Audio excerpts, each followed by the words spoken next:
Primeira coisa, quais são os anticoncepcionais combinados, né? O que a gente tem, né, de formas de apresentação dos métodos combinados e qual que é o mecanismo de ação? Presta atenção, anticoncepcionais combinados, o nome já diz, né? São aqueles que são combinados. Eles contêm, então, um componente estrogênico, que é um estrogênio sintético, né? Produzido em laboratório. Pode ser o etinil-estradiol, né? A maioria das pílulas anticoncepcionais, elas têm etinil-estradiol como componente estrogênico, mas também a gente tem outros estrogênios sintéticos, que inclusive são mais parecidos biologicamente, molecularmente, com o estrogênio endógeno. Como, por exemplo, a gente tem o valerato de estradiol, né? O valerato de estradiol, 17-beta-estradiol, são estrogênios muito parecidos no ponto de vista molecular com o estrogênio que o próprio ovário produz, né? Que o organismo da paciente produz. Mas o etinil-estradiol ainda existe, né? Como sendo o grande componente da maioria dos preparados comerciais que a gente tem das pílulas anticoncepcionais. E a progesterona, na verdade, ela é o componente que vai ter a atividade anovulatória.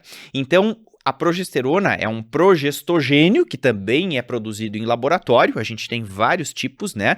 Tem as progesteronas mais antigas, como a noretestosterona, como a medroxiprogesterona, como o levonorgestrel, e a gente tem aquelas mais modernas, né? Que entra a drospirenona, entra o dienogeste, nomegestrol. Então a gente tem vários tipos de progestogênios sintéticos e também de estrogênios sintéticos. Qual que é o mecanismo de ação? O mecanismo de ação, na verdade, vai ser o bloqueio do pico de LH, o efeito anovulatório. O grande mecanismo de ação dos anticoncepcionais combinados é porque o componente progestacional, ele bloqueia o pico de LH pela hipófise. A hipófise, para formar, na verdade, né, para produzir ovulação, tem que ter um pico de LH no meio do ciclo menstrual, né? E aí, quando a gente fala sobre ciclo menstrual, a gente fala bastante, né, sobre esse pico de LH. E a progesterona, na verdade, ela vai bloquear a ocorrência desse pico de LH. Então, o componente progestacional é o que produz o efeito anovulatório dos anticoncepcionais combinados.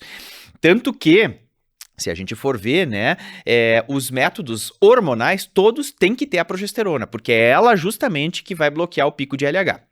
Tem outros mecanismos de ação que é alterar o muco, né, torna o muco mais espesso, né, o que forma uma barreira, né, para a ocorrência da espermomigração. A gente sabe que tem alterações no endométrio também, né, no líquido tubário, mas o principal mecanismo de ação dos anticoncepcionais é realmente esse efeito anovulatório, que é conferido pelo componente progestacional sobre o pico de LH. Tá, mas enfim, e o estrogênio serve para quê então, né? Se é a progesterona que dá o efeito contraceptivo dos anticoncepcionais. O estrogênio, ele tem um papel super importante que é, na verdade, evitar aqueles sangramentos que a progesterona sozinha pode provocar. Lembra que a progesterona sozinha, né, ela dá aqueles sangramentos, como ela causa uma atrofia no endométrio, né, ela bloqueia ali, tem efeito antiproliferativo sobre o endométrio, ela acaba fazendo com que a paciente tenha sangramentos irregulares. E isso é comum, né, quem toma pílula só de progesterona pode ter isso, quem usa implante, né, as pacientes usuárias de implante de etonogestrel, elas se queixam muito, né, desses sangramentos irregulares, porque a progesterona sozinha não segura endométrio, né? O estrogênio, o componente estrogênico dos anticoncepcionais combinados, ele serve justamente para proliferar esse endométrio, para dar uma proliferada nesse endométrio e estabilizar. Serve para segurar esse endométrio. E aí, então, quando ela faz a pausa, por exemplo, ela está tomando uma pílula combinada, quando ela faz a pausa, permite com que a paciente tenha sangramentos em intervalos programados. Esse é o objetivo, né, do estrogênio, é garantir, permitir que ela possa ter sangramentos em intervalos programados. Porque vocês sabem que o sangramento, na verdade, da pílula anticoncepcional, né, ou de qualquer outro método hormonal, não é um sangramento de menstruação. A gente fala menstruação na prática, né? Ah, parei a pílula, tô na pausa dos 7 dias e é o momento que vai vir a menstruação. Não. Conceitualmente não é uma menstruação, né? Menstruação é o sangramento que acontece porque não houve gravidez, porque não houve fecundação. Esse é o conceito de menstruação. quando ela tem sangramento pela pausa da pílula, não é uma menstruação, na verdade é um sangramento de privação hormonal. Eu só tô deixando, né, de dar hormônio para essa paciente e ela sangra porque privou de hormônio. É isso, é um sangramento de privação hormonal, não é uma menstruação propriamente dita. Então o estrogênio vai ter esse papel, né, de permitir que ela se programe, que ela possa saber quando que vai ter o sangramento, né? Ou se ela não quiser ter o sangramento, ela pode emendar, né, uma cartela na outra. Então o estrogênio tem esse conforto, né, como se fosse, na verdade, realmente uma forma da paciente saber quando que vai ter o sangramento. Ele vai dar esse conforto para a paciente. Por isso que os anticoncepcionais, muitos deles vão ser combinados. Falando nisso, então, quais são os métodos combinados, né? A gente tem a pílula combinada, o anticoncepcional combinado oral, vários preparados comerciais, inúmeros preparados comerciais. A gente sabe que de todas elas, a que foi escolhida pelo SUS, pelo Ministério da Saúde do Brasil, para disponibilizar, né, em rede básica de saúde, é a pílula que tem etinil-estradiol com o levonorgestrel. Por que etinil-estradiol com o levonorgestrel? Porque de todas as progesteronas, o levonorgestrel é a que tem o menor risco de fenômenos tromboembólicos.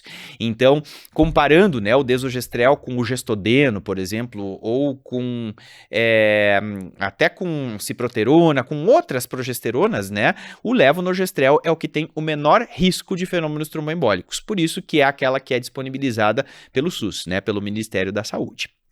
Então, anticoncepcional combinado oral é um método combinado, injetável mensal também é um método combinado.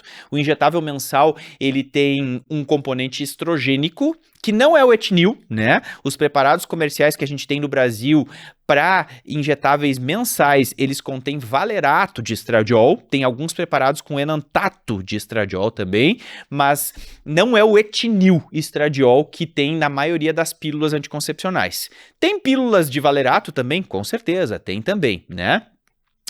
Tá, mas e tem outros métodos que também são combinados? Tem o anel e o adesivo, né? O anel vaginal é um belíssimo método, né? Ele contém estrogênio e progestogênio. Na verdade, o estrogênio é o etinil-estradiol e o progestogênio é o etonogestrel. É um método que a paciente coloca dentro da vagina, né? E mantém ali por 3 semanas. Ele se ajusta, né? Como ele é um material, na verdade, é um polímero sintético, ele se ajusta ali na vagina da paciente, e ali ele fica por 3 semanas. Aí, depois de 3 semanas, ela tira, né, esse anel, e aí depois ela pode ficar 1 semana sem o anel, se quiser ter o sangramento de privação, ou se ela não quiser, é só ela emendar um anel no outro. O anel vaginal, ele é combinado, né, ele tem os dois, tem componente estrogênico e tem componente progestacional. E o adesivo transdérmico, ele também é combinado. Ele também contém etinil-estradiol como componente estrogênico, né? E também contém aí um progestogênio. Então, o adesivo transdérmico, a paciente troca a cada semana. Então, ela usa um adesivo por 1 semana, tirou, depois o segundo, tirou, depois o terceiro e tirou. Ela pode usar na panturrilha, ela pode usar no dorso, nas costas, né? Ela pode usar na região lombar, onde ela quiser, né? Ela pode usar o adesivo transdérmico. Na 4ª semana, ela fica sem o adesivo para deixar vir o sangramento de privação. Ou se ela quiser emendar um adesivo no outro, né, ela também pode. Então, esses são os 4 métodos combinados que a gente tem disponíveis do Brasil. Anticoncepcional combinado oral, injetável mensal, anel vaginal e adesivo transdérmico.